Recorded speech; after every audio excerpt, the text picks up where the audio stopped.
Thank you very much.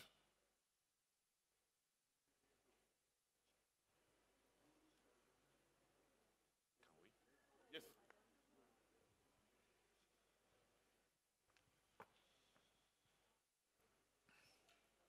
Is distinguished ladies and gentlemen, let's settle down so that we can kick off the day's proceedings. Let's settle down, please.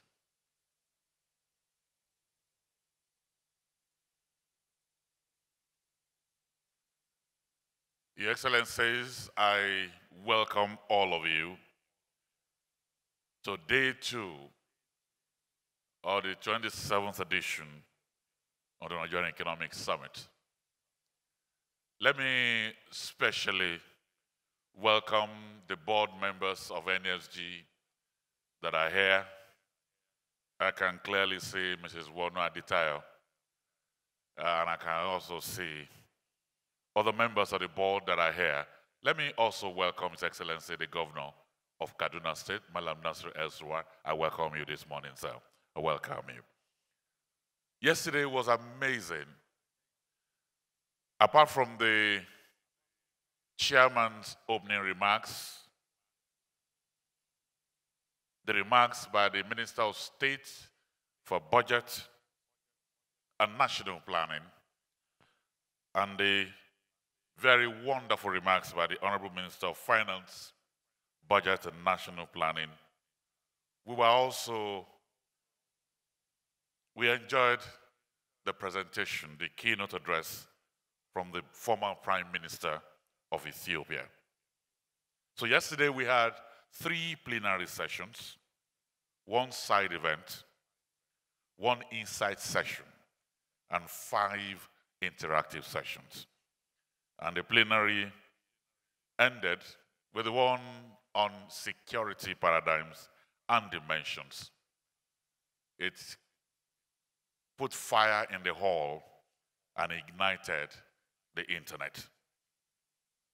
Today is day 2, and let me welcome you. Without much ado, we shall be going into the first plenary session this morning. And the focus will be mobilizing for political economic development. Our moderator this morning is one of the finest in the country. I don't know if I've told him I'm one of his fans for the quality of his voice and his intellect. He's the CEO of BusinessDay Limited. Please join me as I welcome here Mr. Frank Aigbogun.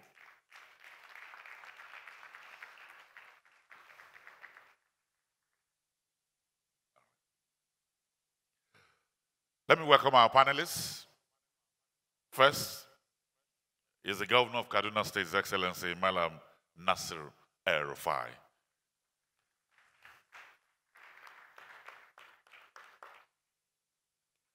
Second is the Chairman, Africa Initiative for Governance, Mr. Aigboje Aig-Imoukhuede.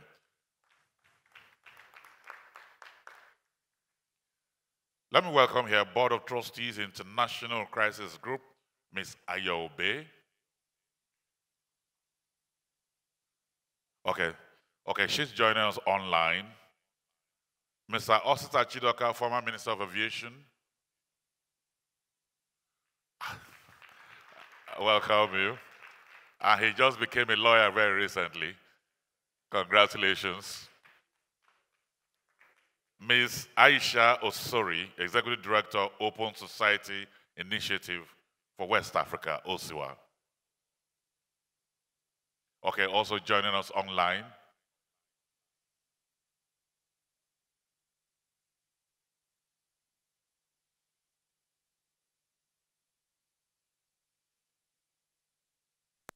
Securing our future, the fierce urgency of now. Nigeria contends with a range of issues that border on stability, cohesion, and development. An often neglected area is a set of political relationships that drive economic change. This link between the distribution and use of political power on one hand and economic outcomes on the other highlight one of the most potent and instrumental tools for driving positive economic change. Plenary 4, Mobilizing for Political Economy Development. This plenary is interpreted for our virtual audience in Pidgin, Hausa, Igbo, Yoruba, and French. Follow the on-screen instructions to gain access. Ladies and gentlemen, please make welcome our panelists for this plenary. At this point, the moderator is ready. Over to you, Mr. Frank Aigbogun.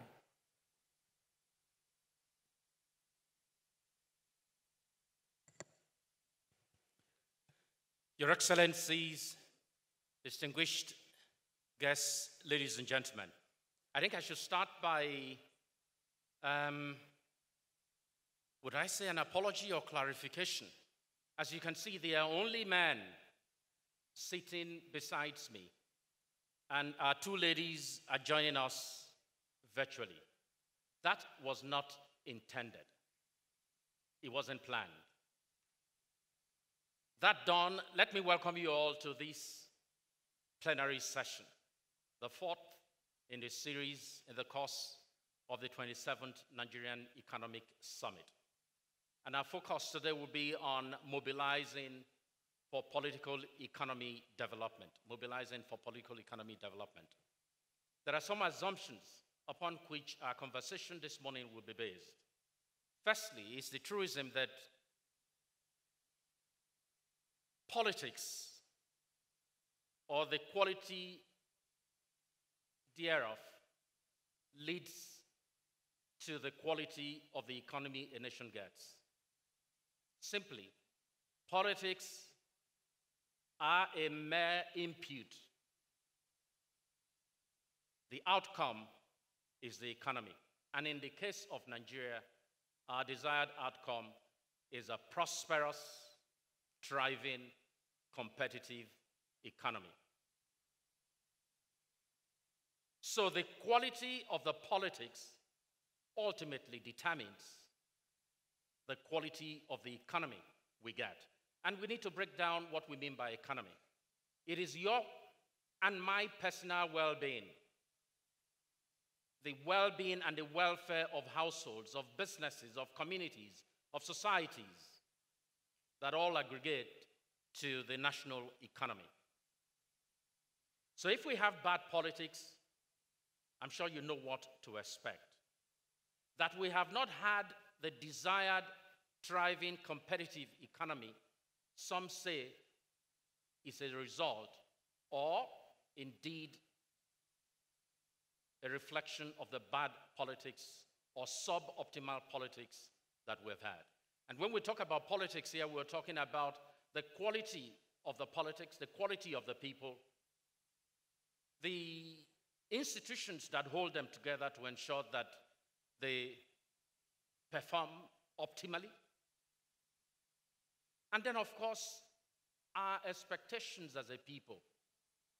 Do you and I and all our people, 210 million people who are out there, do they know that their welfare or lack of it is as a result of the bad politics? So why are we where we are? And how can we reverse the trend? So that would be our focus this morning. And perhaps I should start first by introducing our colleagues, our panelists who are joining us online. Ms. Ayisha Osori is Director, Open Society Foundation and author. She will share her insights on how Nigeria's political system can be re-engineered to guarantee gender equity and fairness, ensure citizens' participation regardless of ethnicity, social status, and gender, and of course, permit the emergence of competent leadership. One must assume that we do not already have competent leadership if we still are seeking one. Dr. Mrs. Ayo Obe is a member of the Board of Trustees of International Crisis Group. Ayobe has been quite active in the civil society space, and she will give us strategic insights on the gaps in Nigeria's political system and imperatives for mobilizing Nigeria's political economy for development. Now, I'll return to our panelists who are seated with me here. Of course, Governor Nasir El-Rufai, you heard yesterday while he spoke on the panel on security. He's had a distinguished private sector experience, being head of the BPE during the time when we saw perhaps the most active privatization ever in Nigeria. He served as Minister of the FCT and is a second-term governor of Kaduna State. You're welcome, Your Excellency.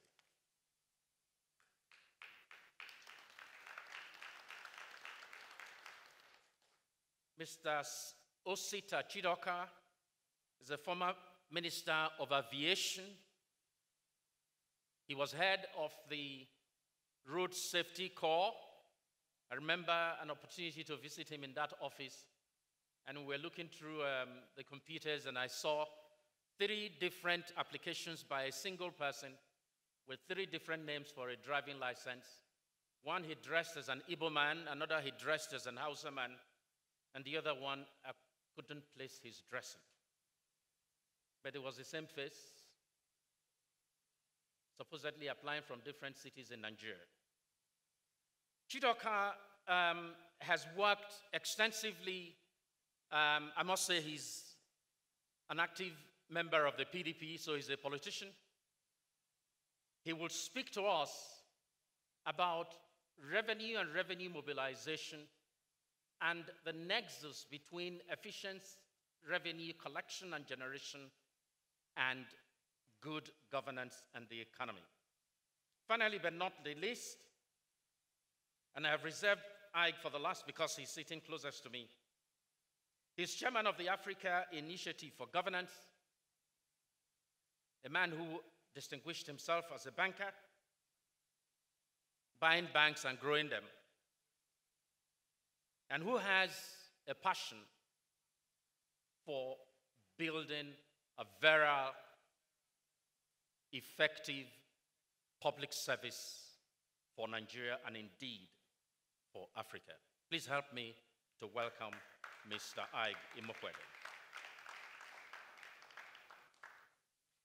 I will start by asking all our panelists very briefly to provide an opening comment for 2 or 3 minutes maximum, just to help sketch the problem we have today, how it manifests, and what the implications are. I will start with our ladies who have joined online, beginning with Ayisha. What, in your view, is the challenge we're having today with mobilizing for political economy and economic development? Thank you. Good morning, everyone. It's a pleasure to be here. I hope you can hear me clearly. Yes, we are. Okay, great. I think the problems are really quite well known, and I find that sometimes in these conversations, we give too much time to discussing the problems and not enough time to discussing the solutions. But what I'd like to start with anyway is to say that if there's only one thing anybody takes out of what I say today, it's that we're not yet practicing democracy in Nigeria. It might look like that it might look like a democracy because of regular elections and the facade of popular support, but neither the elections nor our parties, nor the culture, nor our governance and our institutions, and even our processes are particularly democratic. And for me, therein lies the hope and the opportunity that speaks to the fierce urgency of now and even the topic that we're discussing today about mobilizing for democratic Nigeria, because we don't have democracy yet, we shouldn't give up on democracy. Now, why do I say we don't have democracy yet? It's because of many, many factors, including the state of our political parties, which typically haven't changed for the last couple of decades. In fact, the lack of internal party democracy has become worse. We're not recruiting into our political parties. We say we have at least 40 million middle-class Nigerians today, and I'm quite sure that we don't have even 1% of that number in any political party. So that's one. Two, we tend to suffer from a lack of imagination when it comes to what Nigeria can be. We have shackled ourselves to certain myths and narratives that we need to change. So, for example, the one that I really dislike is the one that says you can't rig where you're not popular. That's absolute nonsense. And we say that over and over again, and we've come to believe it. But the truth is that it's an excuse for rigging. So it's almost like a pass for people who rig by saying that you can't rig where you're not popular, because we don't even examine what it means to be popular, one. And two, we never have the data to actually back up. And three, our elections are very well manipulated and rigged, and that's been documented over the years. We've had many panels sitting around our elections. The most thorough job to date so far has been the WASTE panel that sat on electoral reform and came out with really strong recommendations that till date have not been implemented. So we know the problems very well, but it seems that the power class, and I refuse to call them the elite, are quite happy with the way things are. Another thing that we need to re-examine is another statement about Nigeria's unity not being negotiable, power not being served a la carte. This is not how to be a politician. These are things that we say over and over again that speak to the failure of imagination of the elite and intelligentsia, because we should be able to find new ways to do what we're doing right now. Thank you. Thank you. I think I'd stop you there so that we can take Ayu as well.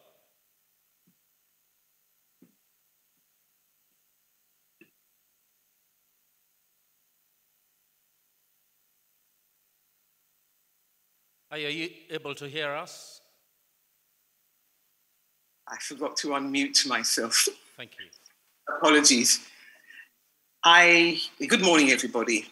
I would like to perhaps be less pessimistic in my initial reflections, not least because I think that since the WASTE panel report, there have been significant improvements in the conduct of our elections by the Independent National Electoral Commission.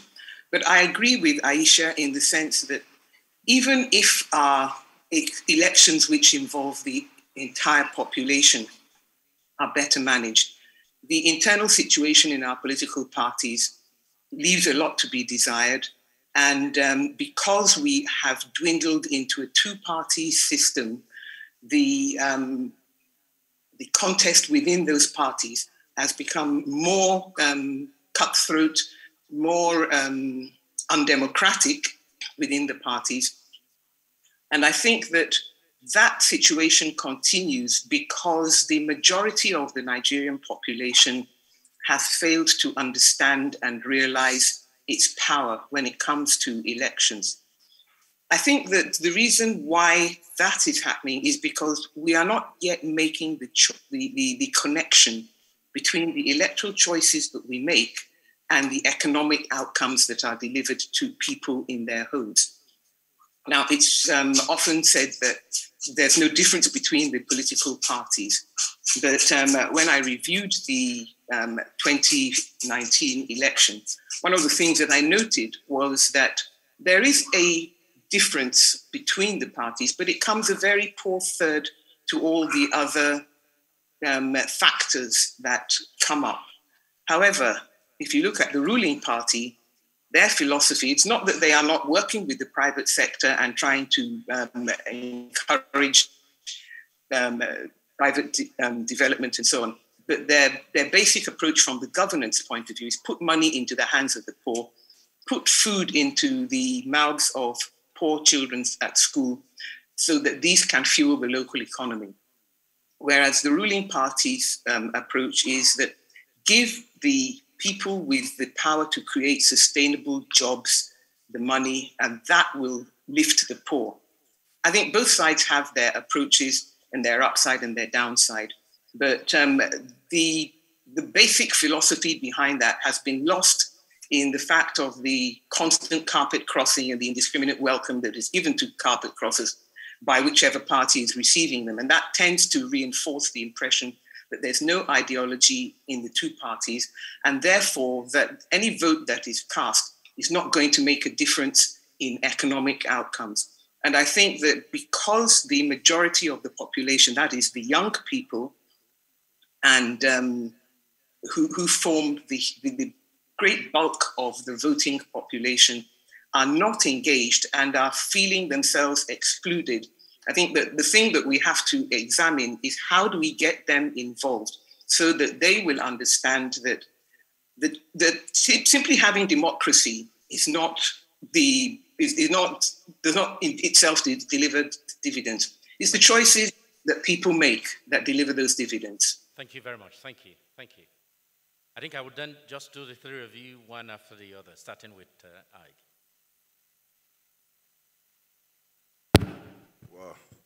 Well, good morning, and thank you to the Economic Summit Group for having us.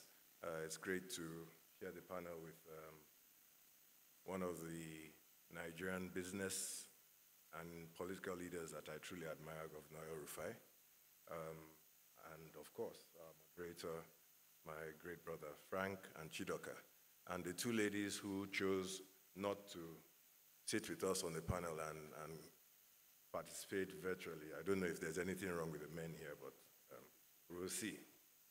Well, look, I don't think that the notion of this clear path through democracy to economic outcomes that benefit the greatest number of Nigerians is going to be as elegant as we search for.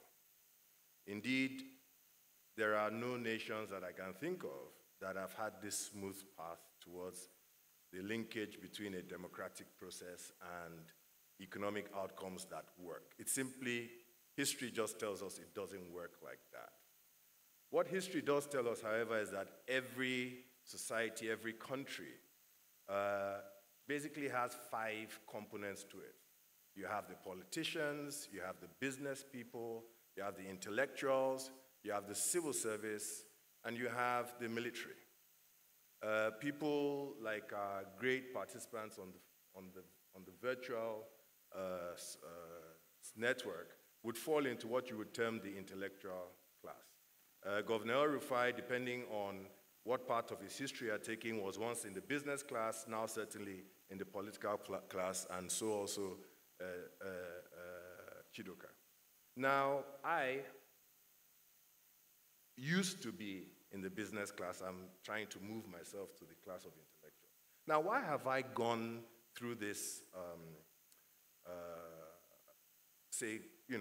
foundation laying? It's very important because it is the interplay of these classes that determine the political and economic outcomes. When you speak about political will, there is no single individual. It's not the president, it's not the vice president, it's not the senate president, not the governor. It's a reflection of the collective interplay of all these people at the elite level that determines what the political position ultimately is.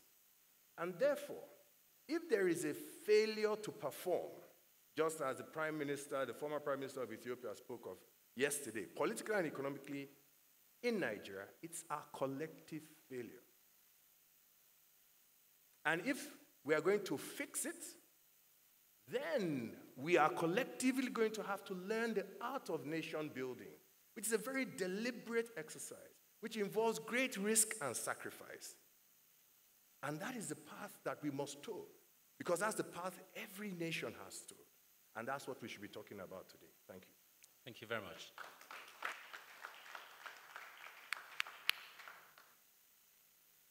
Mr. Governor, you have been introduced as a very peculiar member of the panel, given your antecedents and what you have done over the past.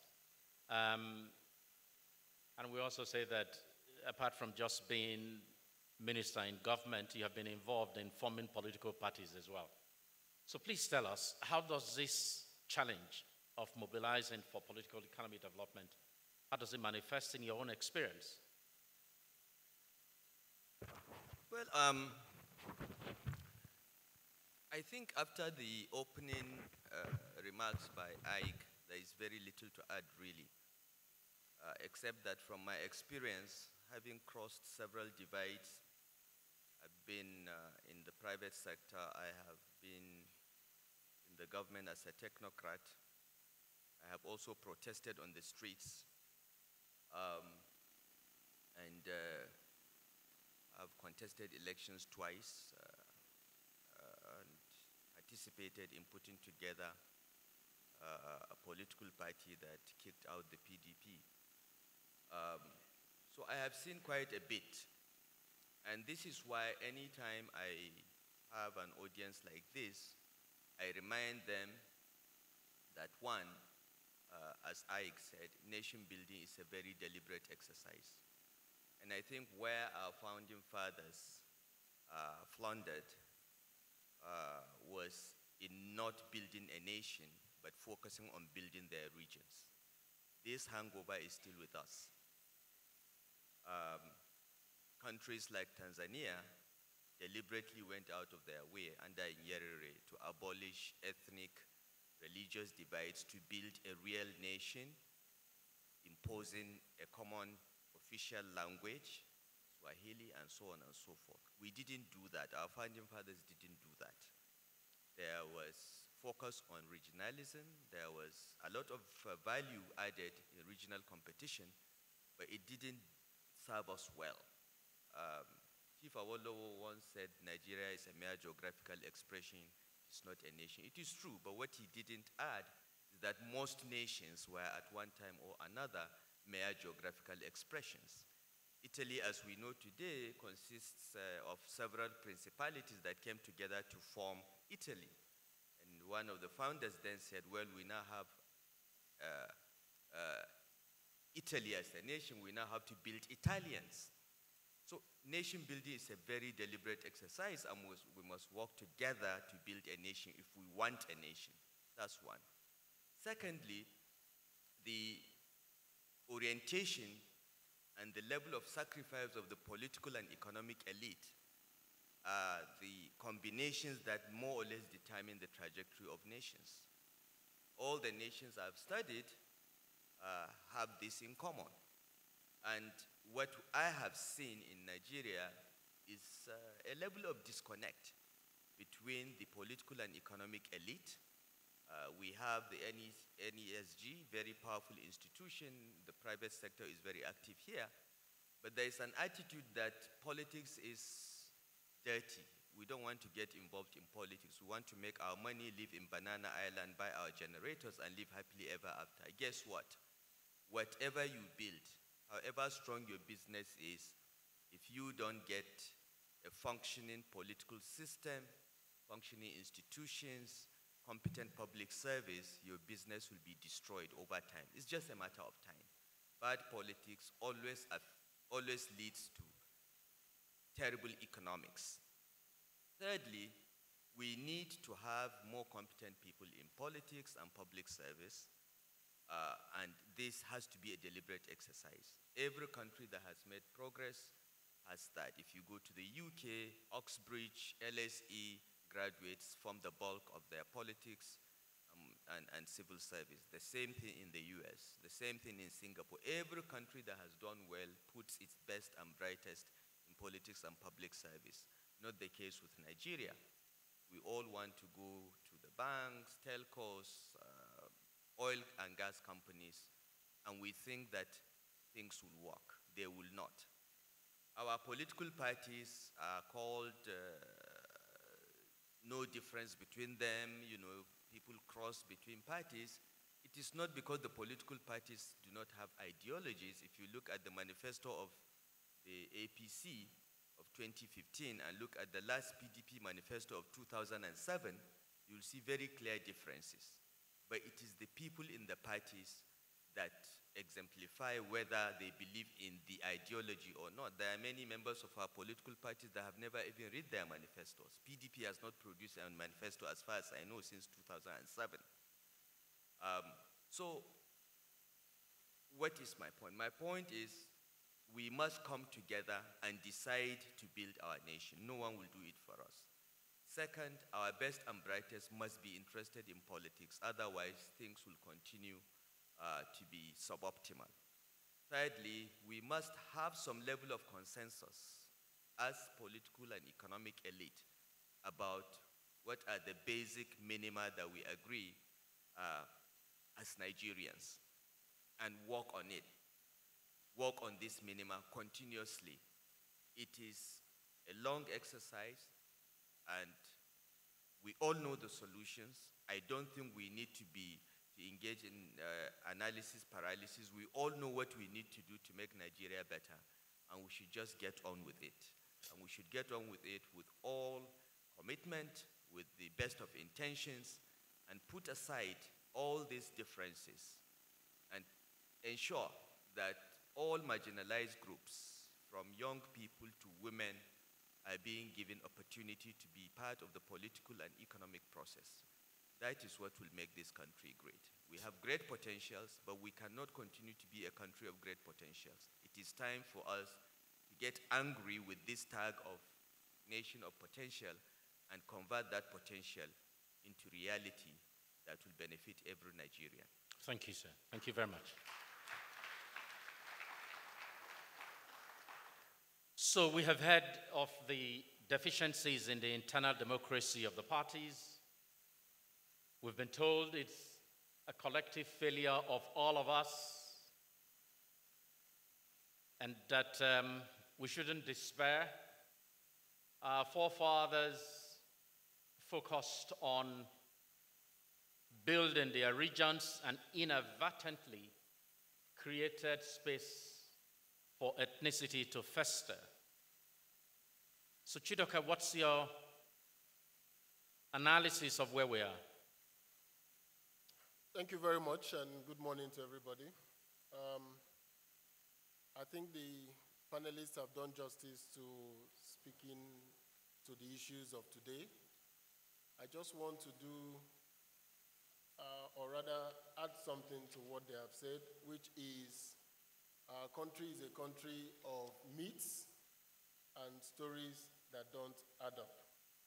So while we all come back and talk about how to go forward, I think there are critical issues about how to get the facts right. And for me, with the NESG and all the people that make up the intellectual class of Nigeria, the first myth that we talk about is that the problem of Nigeria is the 1999 Constitution, and that unless we go back to the 1963 Constitution, we're not going to make progress.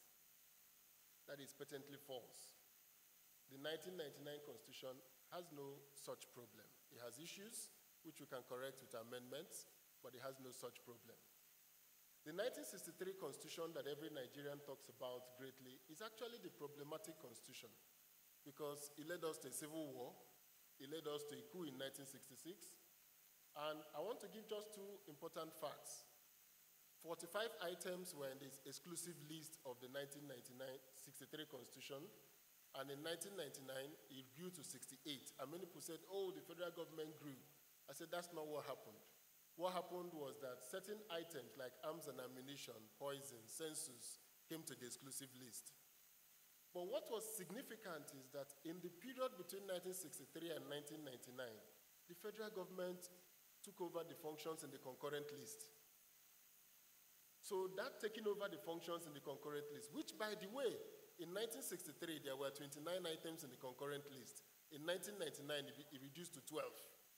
Despite reducing to 12, the federal government now have UBEC, now have TED Fund, now have Federal Schools Commission, now have all the facilities, including Primary Health Care Commission. So Abuja became the home of a burgeoning bureaucracy. All of us in Abuja, what we do every day is to grow this bureaucracy, have access to this 52% of the federal revenue, and distribute it in Abuja. Hence the struggle for Abuja. So really, the 1999 Constitution is not the problem. Anybody who keeps telling me that until we go back to 1963, I consider the person a scam artist and somebody who doesn't want to deal with the fierce urgency of now. The second thesis, my second thesis is that there is no word like devolution of revenue or powers. The 1999 Constitution was very clear. All the taxes that make up the state revenue in every federal system of government. In the US, state revenues are made up largely. The largest taxes are the charges, what governments earn from hospitals, schools, and all that. The second tax is the property tax, and the third tax is the personal income tax. These three taxes are with the states and local governments in Nigeria. The taxes the federal government collects, company tax, petroleum profit tax, customs and excise, are taxes that require central collection, but easy taxes, because you can collect them from a certain point. So from the ports, you can collect custom. From the companies, you can let them submit the annual reports and you get the taxes. But the difficult tax, which is personal income tax, not pay as you earn. The Lagos state government collected almost 278 billion from pay as you earn and collected only 17 billion from direct assessment. So meaning that all you private sector people, Glo, MTN, ExxonMobil, Shell, are the ones paying these pay as you earn taxes. Now, the states have no capacity to collect personal income tax because that is the greatest source of revenue for every government. Personal income tax requires that you have database of the people, their assets, and you can be able to follow up. So our states don't have capacity. If we need any restructuring in Nigeria, the restructuring we need today is restructuring the states and the local governments because they are the basis of collecting the most important taxes in Nigeria: road taxes, property taxes, personal income taxes, market taxes, sales taxes. The state governments have all abandoned all of this for federal allocation. So if you look at that, my second thesis is that the restructuring we need today is to restructure the state governments and the local governments to begin to perform that tax, where charges from the services they render to citizens form the bulk of their revenues. My third thesis is that if we have this failure of state governments, part of the failure is because of our indigenship rules in Nigeria, where we insist that after somebody has gone to Ahmadu Bello University or University of Nigeria in Soka from Lagos, that person has to go back to Lagos to join the Lagos Civil Service. If Canada and UK are issuing visas for talents, why will Nigerian states discriminate against the residents of their state who have the talents that they require? So if we do not change the indigenship rules and allow for the talents, the residents of a state, to contribute to the growth of that state, Nigeria will continue to be a country of potentials. So my final point is that the federal government, the state government, and the local governments are clearly defined in the Constitution. There is no need for any rules about devolution of power. State governments should roll up their sleeves and get to work. Having this work avoidance that we have in Nigeria, where states have refused to work, and everybody talks about the federal government, and having this system where the federal government have acquired all the functions of states and built bureaucracies to do them is the crossroads where we are as a nation, and we need to plug that hole.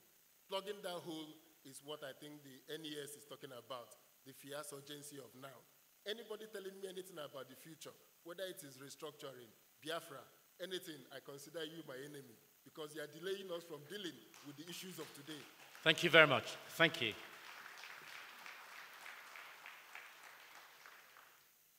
Thank you.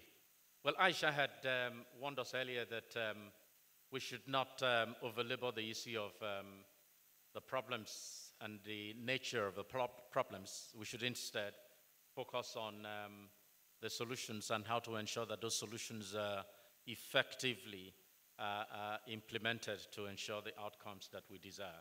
But again, let me just remind you that this conversation is based on the premise that the quality of the politics ultimately determines the quality of the economy we get. whether you and I, our households and our businesses are thriving, whether our societies, have a higher level of well-being, are all direct results of the politics and the quality of that politics. What I think has come out very clearly, even if subtly sometimes, is the fact that we are not where we want to be, and that a very big part of why we are not there is the quality of the politics and indeed the quality of the people who we have left to play the politics. The governor has told us that the business community especially believes that it can set up their own businesses, run them, and live in the best parts of town. But now we're finding out, as our friend Rawan Bismarck will always say, the poor will not sleep because they are hungry. We're finding also that the rich in Nigeria doesn't sleep because they are afraid of the poor. So we all are in it together. So let me just ask Ayisha, since you helped us to draw that line, given the work you do in engaging with politicians, and the institutions that they operate from, what do you think we can do focusing on internal democracy in political parties and how they can incentivize the best talents into playing leading roles in politics?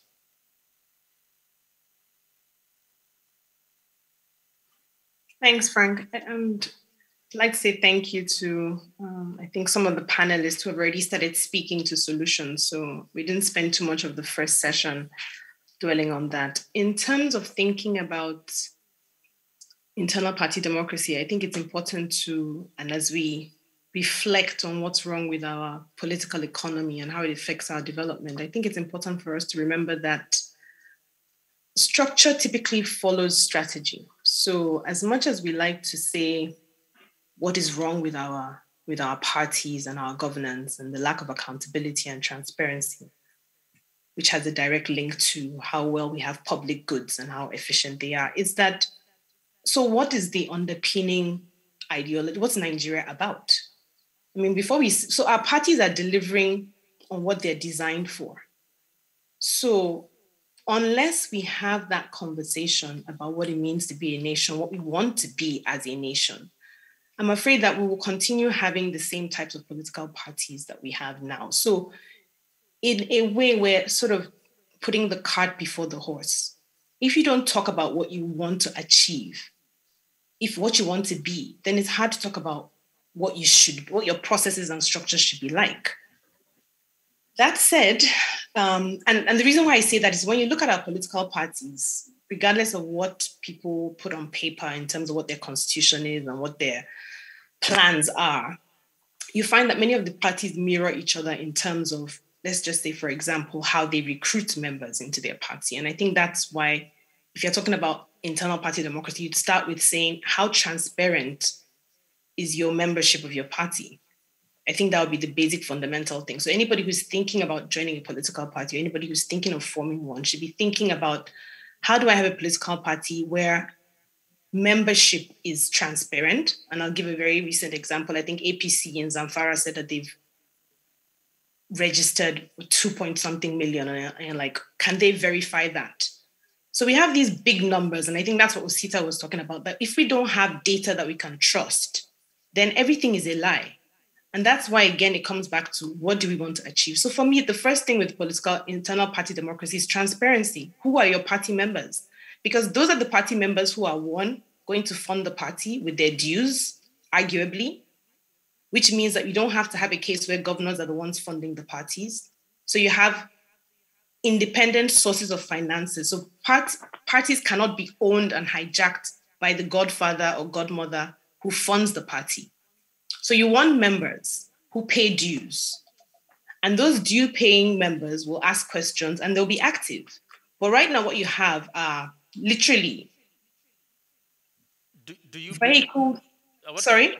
Do you believe that we have essentially almost a two-party situation in Nigeria, even if that is not, decreed by We law. still have, last elections, we had almost, don't know, 99 parties. I know that INEC has since dropped that, but you still have to say, when you have parties that are outliers, they still behave the same way as the big parties. So that it seems that there's only one way to have a political party in Nigeria. So that's one. Your membership should be clear. Your due paying should be clear. If your memberships are not clear, the reason why that's important is because who votes during your primaries? There's a line between not knowing your members, who votes during the primaries, who becomes the party candidate bearer. All those things are linked. And then we can now talk about the quality of the people who are emerging as candidates and who are winning elections. So before we say to people, join the parties, you should ask, how easy is it to join the parties? Do the parties want to be joined? When you hear parties saying that they want to have re-registration drives, what are they trying to do? They're usually trying to exclude people. They're trying to corner power. So all those things for me are flags. But that said, I still think most Nigerians, many Nigerians, all of us in the room who are speaking, if you do a rough poll, I'm sure not many people are part of the political parties. Join the parties, reform them from inside. We cannot stay outside and criticize. Join the parties or form new parties, but do the hard work. It might take 20 years to build a viable party. I think the mistake we want, and maybe that's where I don't agree with Osita, we might talk about the fierce urgency of now, but we spend so much time in Nigeria being very short-term focused. There are things that we need to do to take root, to build. Building trust is not tomorrow. It takes a while, it takes intentionality. So for me, those are all the things we need to look at if we want to improve internal party democracy. We need to actually think about what we want to achieve. Right now, the parties are, in my mind, what I call sausage makers. Anything you put in will come out looking like a sausage. Thank you very much. Thank you. Let me just put Ayo on notice. I will be asking you, as part of the questions that I ask, what women can do to take over the parties, or at least some of the parties. I mean, given that Ayisha has alluded to how political parties that we have today treat our women folk as part of a problem that we have. But I want to go to Mr. Governor. Yesterday, you told us that you had something to do. You thought you must do it against the advice that if you did it, you were going to lose the election. But you had the courage to go ahead and do it. You are also reputed as perhaps the governor that has grown internally generated revenue the most in Nigeria. Typically, when we talk about IGR, until we saw the statistics, we were tempted only to look at Lagos and others that have, things that just endow them. But the success in Kaduna, can you tell us? I mean, people told you will lose elections. You went ahead against that advice, and then you won the election. What is the lesson for others to learn here? Because ultimately, part of our problems today, when we talk about economic outcomes, is just a lack of courage to take, difficult decisions.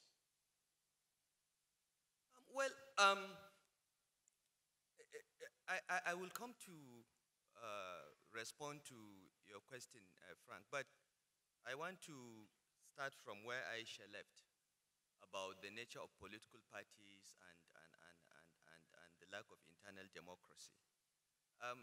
I think one of the biggest tragedies we are facing as a country is the political culture that has managed to evolve in this republic. Perhaps because people were pessimistic about the Abdulsalami government ever handing over because of the endless transition of the previous military administrations. Most of the good people, I would say, did not come forward in 1999. And we are still trying to get out of that. So there is now a political culture that cuts across all parties, in which all the parties, to some extent, behave alike. It is true. And we need to change that. We need to consciously change that. Now, it is not to say that in these major political parties there are no mavericks that want to change things. And this is how I think I want to come in to respond to your question. I was a reluctant candidate for governor of Kaduna State. I was more or less forced to run by the president. And by the time I went to Kaduna to contest elections, I had some exposure at the federal level as Minister of Abuja and so on and so forth. And I was very clear in my mind about what I needed to do when I get there. And because my public service experience was federal, I have learned to work with everyone. You know, in the BPE, it was a mini Nigeria. In the FCT, again, every Nigerian had the right and opportunity to be employed there. So I have got used to working with people from every part of the country. So when I came to Kaduna, my attitude was, look, I'm going to get the best people to work with me from whatever part of the country. And that was counterintuitive at the time in Kaduna, because this indigenous settler thing is so deeply ingrained in the psyche of Kaduna State politicians and citizens that it was impossible for you to bring someone from another state to work in Kaduna State. It was that bad. This is why I feel very worried about how regionalism has translated into statism and ethnicism and religionism, if there is any such word, which is tearing this country apart today. But when we came to Kaduna, we were very clear about what we wanted to do. We were very clear that, you know, the main thing we needed to do was to fix public education, to fix primary health care, and to rebuild infrastructure and so on and so forth. And we published a manifesto and we promised what we were going to do and we're determined to do it. But I think what I did differently was I looked for talented people everywhere and brought them to Kaduna. And I had a lot of flack. I mean, people said, you know, how can you go and get people from banks to come and work in the public service? You didn't reward the politicians that got you elected and so on and so forth. So it was tough. I also got people from every part of Nigeria. I mean, when we sit in an executive council, we have people representing something like 20 states of Nigeria in our executive council. And we were looking to get things done. We were not interested. I was not interested in re-election. Okay? I knew that President Buhari will be re-elected, so if I lost election, you know, I will get a nice job here in Abuja. So I didn't quite care about re-election. I was a reluctant governor in the first place. So we went out determined to do what we felt was right for the people of Kaduna State. And we knew that there would be a lot of pushback. We're changing a culture of distributing money to a culture of delivering services. And we moved from a culture of rewarding politicians to a culture of getting sound people from any part of Nigeria to get things done. And when we looked at education, you know, Kaduna State had about 1.2 million children in primary schools. We have over 4,000 primary schools. When we looked at primary education, we realized that the basic problem was that nearly 2/3 of the teachers in Kaduna State were not qualified to teach. They required to be taught. So, you know, people typically finish primary school in Kaduna State and they can't write their names. And they have the primary school living certificate. So we said we had to fix that. And to fix that, we had to do something about teachers. So we gave an exam and 2/3 failed, primary 4 exam. And 22,000 of them had to be sacked. The NUT, the NLC came to Kaduna, they protested, we sacked them anyway. So we're told that we're going to lose elections, but we didn't. Why? Because first, we did it very early. Okay, we sacked the teachers in 2017. Second, we communicated very strongly. I went on TV, on radio, I went around, I had town hall meetings to explain that I was a product of LEA Primary School, Kawo, and then Barewa College and Ahmad Bello University, all public schools, and I got the best education. And what I want for every child in Kaduna State is the same quality of education I got. That's why we're doing what we're doing. So we won the election because people understood. And within 2 years, they began to see a difference. Their children come back home with homework, which they didn't used to see. Their children began to speak words in English, which they didn't see. So People saw clearly the difference between having good teachers and bad teachers within 2 years. That helped us win the election. By the time we went for the second term of election, we had improved primary education.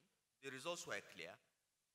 Kaduna State was ranked #1 among the northern states in WAEC. We were number 12 in Nigeria, but #1 in the north. We had overtaken the likes of Kwara and Kogi that were better than Kaduna State at the time. We had overtaken Kano, and so on and so forth. We had made a lot of progress in fixing primary health care. We had primary health centers in every ward with equipment from General Electric and so on and so forth. So it was clear. Our infant mortality numbers, our maternal mortality numbers were going down. And we publicized it. We said, this is what we are doing. We are not distributing money. The elites don't like us. They will abuse us. But this is what we are doing with your money. And we won. Okay? Now, the lesson for me, you know, and for politicians is, look, if you set out to do the right thing and you get quality people to deliver on these services and the results are clear, people know they will vote for you. Okay? In many parts of Nigeria, reasonably free and fair elections have been taking place since 2015, Jega's reforms. And you will be re-elected. You don't have to pander to interests. You can do the right thing and get re-elected. And I think what we did in Kaduna proved that. And many of my colleagues, 2 of my colleagues, for instance, I won't mention which governors, told me that, you know, I like what you're doing with teachers. I won't do it until I get my second term. Guess what? They lost their re-election. So they didn't even have a chance to do what they wanted to do. And they were scared of sacking teachers because they thought it will cost them their re-election. But they still lost their second term of office. I wanted to ask you a question, and I'm going to ask Mr. Osita that same question. Why is it that consistently we have a problem with internal democracy in the parties? As I said, I will ask you and ask Chidoka. And how can the parties incentivize good people to come in? You've told us now that it didn't matter whether you won or lost the Kaduna election, you were sure you would get a good appointment at the federal level. Yeah. That was the confidence in your own self and the way you thought others perceived you. So how do we get more people who are so sure of themselves and that others are sure in to come into the parties and take leadership position, not just in the parties, but ultimately in the governments that they form? Okay, very quickly. You know, I think that the people in this room are the ideal members of political parties. I mean, the people in this room are financially independent. They have no particular desire to make money from government, and they want to see a better country.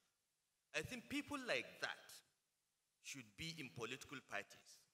And because of your experience and exposure, when you sit at the table in any political party meeting, you probably find that you are one of the brightest guys in the room. So they will listen to you. And you know, in political parties, there is a lot of talk, but most people don't want to do the heavy lifting, the work. If you're ready to do the work, you will shine, okay? So this is why whenever I have an audience like this and young people, I tell them, go into political parties, go and be members, particularly if you're financially independent and you have very clear views about what you want this country to be. And then you can make a difference. I felt that I could do what I did because I became reasonably comfortable very early in life. So I didn't need to be in government to make money. I didn't need to be, you know. And over time, I built a network of friends and so on, so that when I went into politics, I had enough people like Hakim Bello Osagi and Aliko, you know, giving me financial support to run for election, that I did not become beholden to anyone. So really, it is people like this that can change the nature of parties. Why is internal democracy a problem in the parties? Again, because of the quality of the people. We don't have people in political parties that, you know, believe in democracy. They voice it, okay? What I find very interesting is that the people that talk about democracy, oh, we fought for June 12th, they are the least democratic people. Look at the political party. Look at those that say, oh, we chased out Abacha. You know, we're Nadeko. Look at their political party. It's the least democratic. And some of that virus has been imported into even APC. The tendency not to be democratic is the natural instinct of most people. And unless you have people standing up and saying we must be democratic, it won't happen. Look, in my state, we took a decision to introduce electronic voting. Every one of my colleagues told me you are foolish. You will lose some local governments.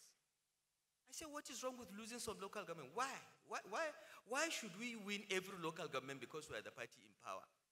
We introduced electronic voting. We tried to do direct primaries. But our own members, my own colleagues that we sat down and planned to do this together, sabotaged it.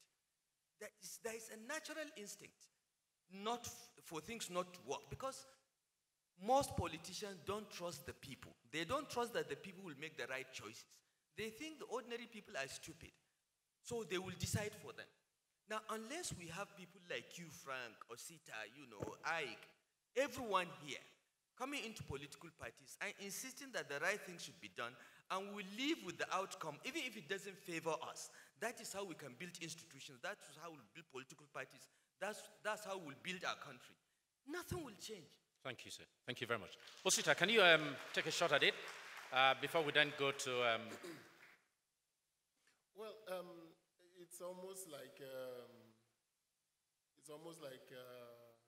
when you have a word, People's Democratic Party, and then you say the party does not have internal democracy. It's a contradiction in terms, but it's the reality. And just a bit of history to substantiate what Governor Nasir said. In 2006, it was Governor Nasir that took me to see President Obasanjo. And our conversation was how to turn PDP into a democratic party. And again, a contradiction in terms. But it was an issue in 2006. And we spent a lot of time, energy, money, effort, brought consultants, and did a lot of work about how to turn PDP, McKinsey's quality staff, to turn PDP from an electoral vehicle to a winning governing coalition with democratic institutions. The only news I can give you is that that document is still very well freshly printed and sitting in my house. I hope Governor El-Rufai didn't take it to APC. Well, even when he took it to APC, I'm sure it is sitting somewhere in his government house in Kaduna, because neither the PDP nor the APC have done those things in that document. And we spent a lot of time on it. And the sad part, and which is where the problem is that the incentive for that change does not quite exist.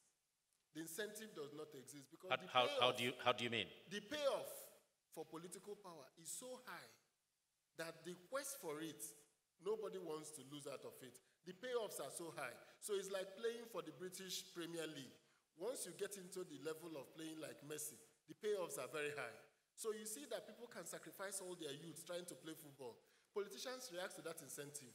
The payoff is so high that if we do not work together to introduce transparent systems, reduce corruption, force politicians not to have access to the till, we will not have internal democracy, because it is about incentives. What are you putting in and what are you getting out of it? If you can't get something out of it, then that desperation will reduce. So I think that what is at issue here is not whether the parties should have internal democracy. It is how do we create that incentive for democratic principles to come back into the political parties. Thank you very much. I'm going to turn to you. I mean, what sanctions? Yes. There are no consequences for bad behavior. There are no sanctions. People just do what they want. Once you get power, you are forgiven. This is the problem. And unless and until we do that, and again, it goes back to quality of people. If you are of a certain education, experience, exposure, and of a certain pedigree, there are some things that you will not do. Okay? But we have politics populated by people with no pedigree at all, so anything goes. And this is why I keep appealing to the rich, the comfortable, the accomplished people in Nigeria, please come into political parties. Please come and join us. Let us have a critical mass of decent people in politics. Then everything else will follow. But if we allow our political system to be populated by, people with nothing to lose, cowboys, okay, this country will never achieve its potentials. Pure and simple. Thank you, sir. I hope we've all taken notice of the invitation. Yeah? And please come to APC, don't go to PDP. In fact, you should not just nod your head. My thinking is, it is not about APC or PDP. You can even go to a third party. But we must do something. But let me continue with the conversation. I mean, you play in the boardroom, in the private sector. Some of the issues that we're talking about now in politics and governance, in the private sector, you take them for granted. The board has a seamless way of dealing with these issues, whether it's to enthrone culture, whether it's to select the best brains for the positions, or indeed, whether it is to open the exit door for the guy who's not performing so he can go on and continue elsewhere. In your engagement with governments across Africa, and thank you so very much for the work that you do, for the personal sacrifice, and indeed the investment that you make in helping to bring in competent people trained in the best traditions to come back to Africa to lead the charge. What is the frustration that you frequently have? And you don't have to mention Nigeria as a country, but just looking at the differences in the way we approach these same issues. Okay, thank you, Frank, for the encouragement and the compliments. But look, see, I'm not too sure. I think it was actually Aswe during his address spoke about President Deng and the famous quotes that he doesn't care if the cat is black or white, just that let it catch rats, abi, or catch mice. Okay. And in a similar vein, I tell people, in the 21st century, it's not about looking for angels or demons. It's about looking for competent people. Because the nature of competitiveness amongst nations, amongst companies, amongst societies is such that at any point in time, if they are better than you, they are going to do what? Beat you. And if you want to win, you have to make sure that you field your best 11 or 5 if you are playing basketball. In the case of a country, okay, your National Assembly, your judiciary, and as well as your private sector. The notion, however, that the private sector has gotten everything fixed is not necessarily correct, okay? Because the embracing of mediocrity has cut across all aspects of the Nigerian society. When we ask, do we have an elite national consensus? As a child, I will tell you what Nigeria's national consensus was, and I can't see how it could have changed. 1, education. I knew that. I went to school in Kaduna.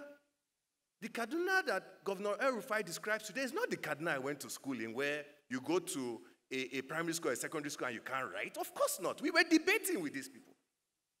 So it's sad when we allow ourselves come so low. The next item of national consensus was that we would have a strong military, because we couldn't take as Nigerians that any other nation could bully us around. That is the country I knew. The next thing was that culture and tradition was important to us. We revered our traditional rulers. We revered those in schools who wrote books and so on. And that's why we have Chinua Achebe's and Wole Soyinka's writing books here in Nigeria. To write books that are bestsellers, they do it outside now. Why? We believed in industrialization. I was having fireside chat. Well, I was in Lagos, so it's AC chat for me. Bayo was in New York, so fireside chat for him. And he was talking about his career. Ogunlesi is the poster boy for investment banking across the world. At any standard, he has done it, been there, done it, and so on. And he said his career in investment banking started when Nigeria wanted to build LNG, and his friend, who had gone to Oxford with him, who was an Edo State special advisor to a northern petroleum minister, gave a call to him and said, we are doing this, right? Who do you recommend? He recommended CF. And look at that is the type of story we should have in Nigeria today. That is how nations are built. So if we're talking about the fierce urgency of now, let me prescribe something to us. I've told you that we will not fix political parties in the next 10 years. We won't fix them in 20 years. We will eventually fix them. There are many things we won't fix, but one thing we can fix urgently is this issue of competence and merit across every sphere of our national existence. That is the one thing we must do. And that is what I am pushing for. If you are going to appoint a permanent secretary from our states, 36 states, every state in this country has brilliant people to put forth as a permanent secretary. Why will we allow one state or any state bring forth mediocre people? Those are the things we must begin to fight. That's what we can hold people accountable to today.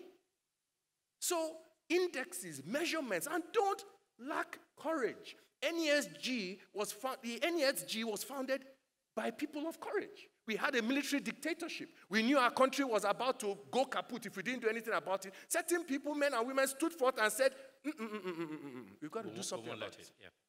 And this is the time when people in this room, people watching this program, should come together and say, no more. No more. Okay, fine, right? We don't know how you got your party structure. Fine, no problem. What are you doing for Nigerians? What is your deliverable? When last did we build this or that? What is the quality of education in your state? And so on. These are the questions to ask, and then we hold people accountable. That's my view. Thank you very much, sir. Thank you. Thank you. I will turn to Aya. Recall I put her on notice a while ago. So I'm going to ask you now, what can the women do to take over the parties? I mean, the governor has said that we cannot just stay as mere bystanders, and it's even more so in the case of women. What can the women do, given the talent and the courage that reside with them, to ensure that we have a better gender representation in the parties? I think and if I may ask, why are you not in one of the parties? How do you know I'm not in a party? Let me say this, that actually it is not necessarily the most imaginative approach to ask a woman what women should do to get their place in the parties. Let me say that the question actually should be to those who are in the parties. If we look at most of the people who have come to the fore in Nigerian politics, what we've found is that most of them, well, it's true that some of them came up through the process of election. But when it comes to the executive leadership positions, you will find that the reason why we know of Governor El-Rufai is because of the role that he played in BPE and then as the minister. In other words, he was appointed to positions by people in government. If we think of somebody like Dr. Okonjo-Iweala, it's because she was appointed to positions by somebody in government. And of course, part of the reason why we continued to hark back to the military is because they had a chance to show their paces because they were appointed. So I think that actually the way to make women more visible, not necessarily to take over the parties, but to be able to have their voice in parties, is that there needs to be a lot more work about about appointing women to positions of prominence and letting them shine. The trouble is that when we appoint them, we then let them go out of the political sphere, and we don't keep them in that sphere. I also want to say that if you look at the way that the parties, I mean, I can't talk to the PDP because its own presidential primary was done by delegates. But in the All Progressives Congress, when they had their primaries in 2019 or 2018, I can't remember the exact date, but it was by direct primaries. In other words, every member had a vote. Now, I'm ready to concede that a person can be a member of more than one political party. But when the president, who was not even opposed for his renomination, scored 14.8 million votes, party members' votes, in September 2018, but in the actual election, he only got 15.1 million votes, which is an increase of less than 350. You will see that to be a member of a political party per se is not necessarily going to encourage whether you're a man or a woman or anybody, is not necessarily going to encourage you to feel that you have a voice in that political party when it comes to voting. I mean, President Buhari scored over 2.2 million primary votes from Lagos State, according to the figures. But when it came to the gubernatorial party primaries, and you remember that there was a hot contest between the incumbent governor and his challenger, who is now the incumbent governor, only 1.43 million party members voted. And in the actual election, the votes were the winning candidate, who had got 970,000 votes, could only get 739,000 votes from the actual electorate. In other words, the party membership lists are as fictional as the pre-2011 voters' registers have been. And I think that if we're looking for a solution to the question of why aren't people interested in participating in party affairs, it's because of this feeling that somebody is controlling those numbers. APC now has a serious question about its primaries. And any member who has a view is not going to be able to be heard because they don't know where are those numbers coming from. Let INEC take charge and verify party members and party membership lists. That will be... Thank you. I certainly will not be asking the governor for a response. We will throw the session open to the floor so we can take one or two questions. And I'm also aware that there's some questions that are coming online. The politicians are trying to distract me. So we will. This is an open place. Women are also allowed to ask questions. I hope they are ready to ask. No, we will have a closing thought after the questions, because there's a question I would like him to address, to tell us how he has emerged as a star everywhere. Is that because of himself alone, or is it because of how he has been handheld? I think he should help us to answer that. Yes, I can see you. Yes, with the program. Hey.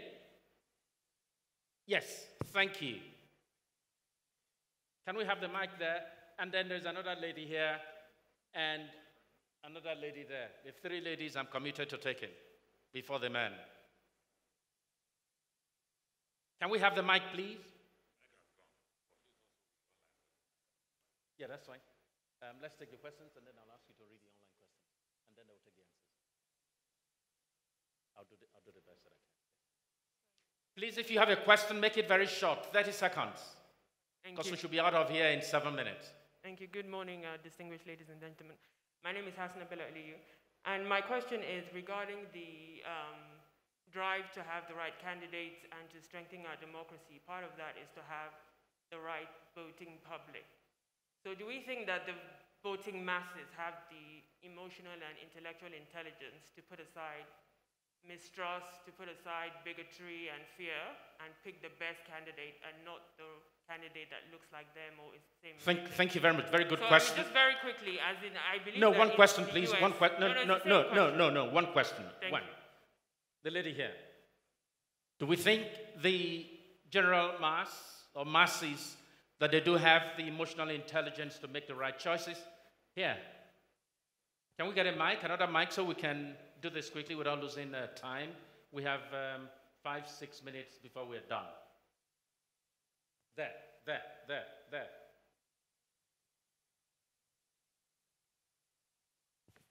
Please be brief. Good morning, everyone. So my question is for Governor Nasir El-Rufai and Osita Chidoka. There are a lot of intelligent women who are passionate and want to serve their country. How do the political parties make an enabling environment for them to thrive? Thank you very much.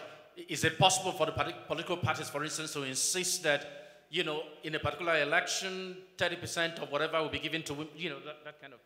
One more lady, and we'll be done.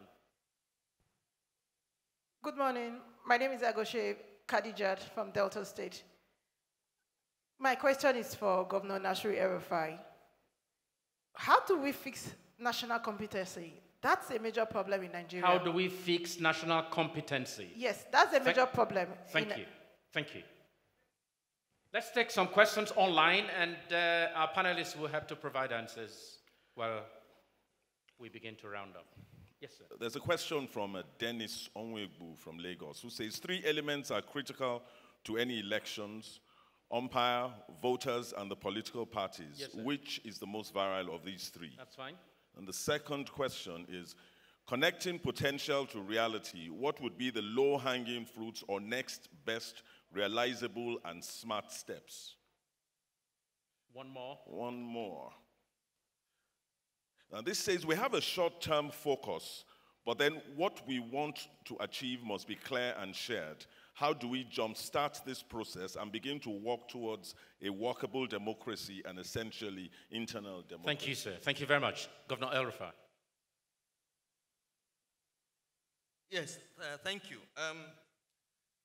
The question about whether the ordinary people have enough emotional, intellectual, to make the right choices, this has been a major debate in political science from time immemorial. There was a time when people thought that those that don't have property should not vote in elections and so on and so forth. But I think the general paradigm now is that everyone should be allowed to vote. And our experience in Kaduna has shown that these masses are not as uninformed or as emotionally intelligent as we think. I think as a leader, as a political leader, you have to message aggressively. You have to explain your policies. You have to break them down in a way that people understand. But I want to assure you that in the politics of Nigeria, where the issues are really bread and butter issues, every person knows that the education of his child is important. So if you sell a message of quality primary education, he or she will understand. Every child, every adult knows the importance of healthcare. You can sell that message to him or her. These are not complicated policy issues for the NESG type policy wonks to argue over. These are very basic issues that affect the lives of everyone. If you're a farmer, you want to see seedlings, fertilizer, and support to your farm and access to markets. These are simple things. So I do not believe that Nigerian masses are not emotionally or sufficiently exposed to make the right policy choices when it comes to voting.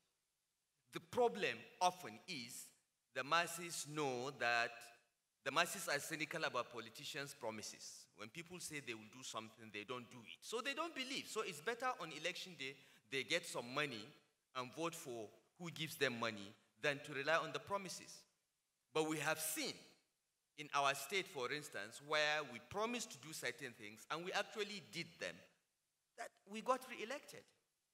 Against all odds, we got re-elected. So I don't think we should think that people don't really get this. If we can fix the electoral system such that votes really matter, and they do in many parts of the country, you will see higher voter turnout, and you will see people voting against those that fail to deliver on their promises. Governor, I will stop you here. I want to take Chidoka, and I will come back to you to just say one or two things as we round up, because we have very little time left. Thank you very much. I just want to end this by saying that 2023 presents Nigeria an opportunity.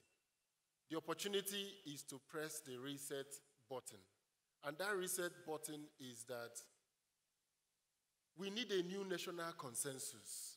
We need to rebuild our national consensus. How do we arrive at that consensus, yes, national consensus? And the way to arrive at it is that the last 6-7 years has led us to breakdown of trust in Nigeria. The government in power today has broken down trust across ethnic groups and across peoples. So what we need first and foremost, before we bring in competence, before we talk about rebuilding Nigeria, is to restore that trust. I think that what I look forward to 2023 is that once again, Nigerians will sing the song that we sang during the Mamsa days. Me, I love my country. I like the land and people. Everything is there for Nigeria. Make we join hands to make Nigeria greater.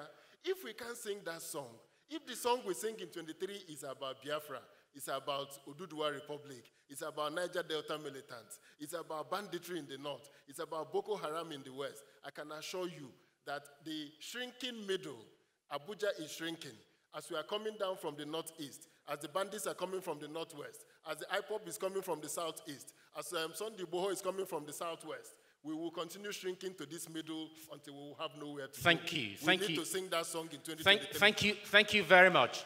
Thank you. I'm going to give our panelists an opportunity to wind down this conversation by just saying to the audience one or two things, quick wins, that Nigeria should do between now and 2023. One or two. In 10 seconds, I start with the ladies who are online. Ayisha and then Ayo. And of course, we take Aig and then the governor and Osita would take the rest.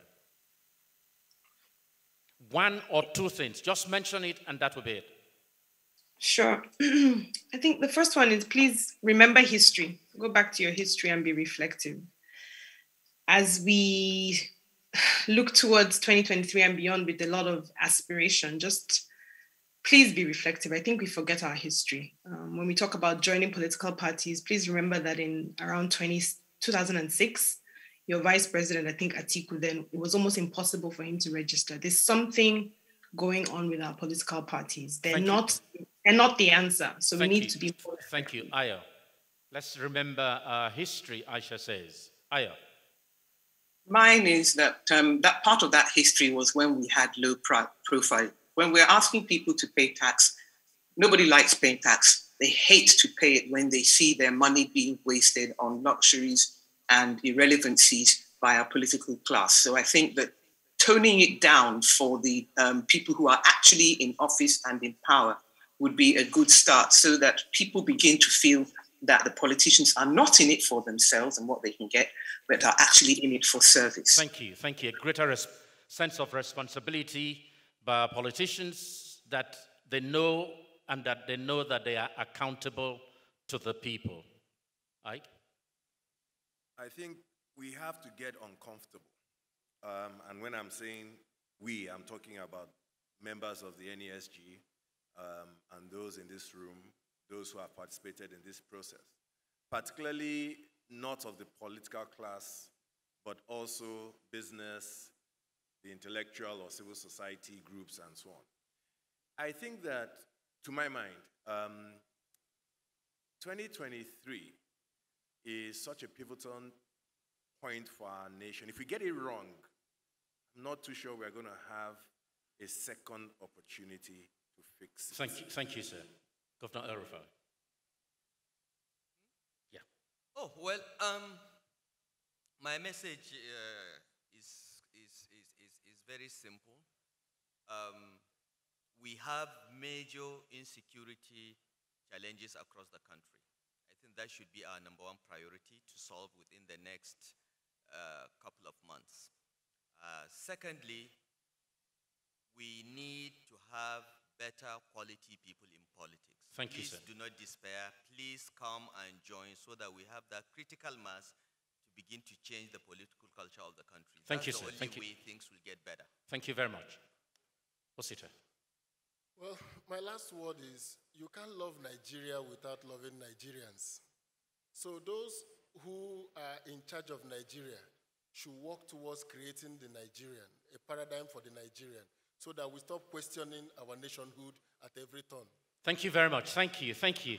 Thank you. Would you be kind enough to please give a round of applause to my panel?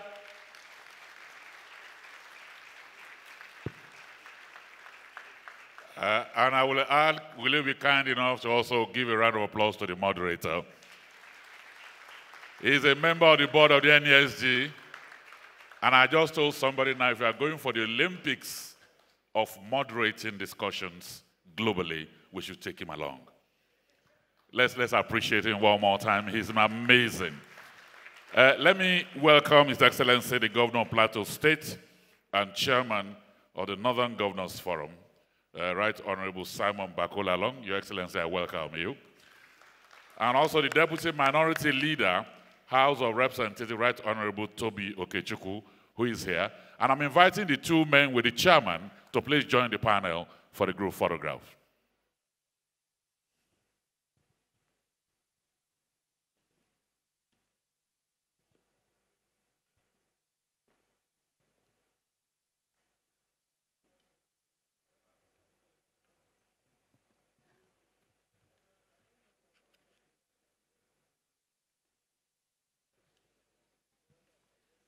So while the photograph is going on, let me quickly announce here that immediately after this session, we are moving into 6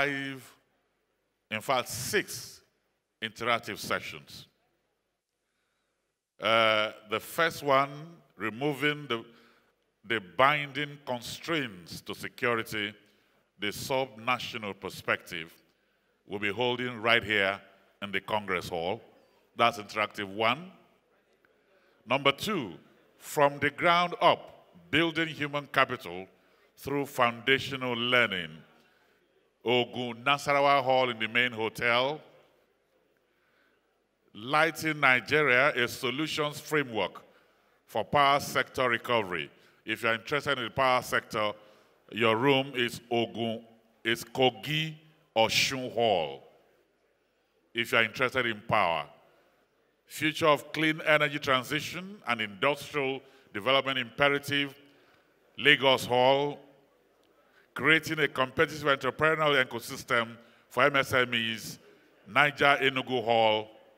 The 4th estate, holding power accountable. That is Borno Anambra.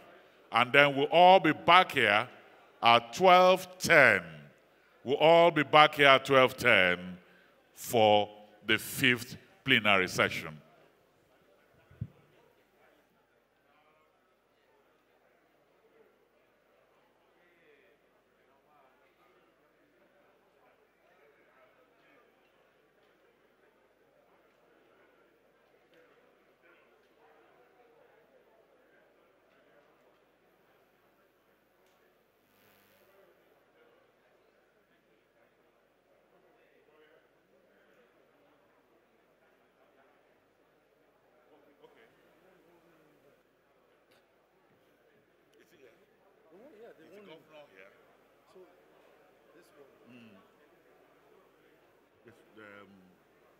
Security? Yeah.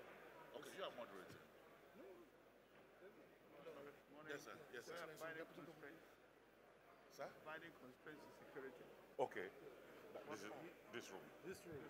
Yes, sir. What time is it? As soon as we declare off, we'll kick off. So you can take a seat. All right. I represent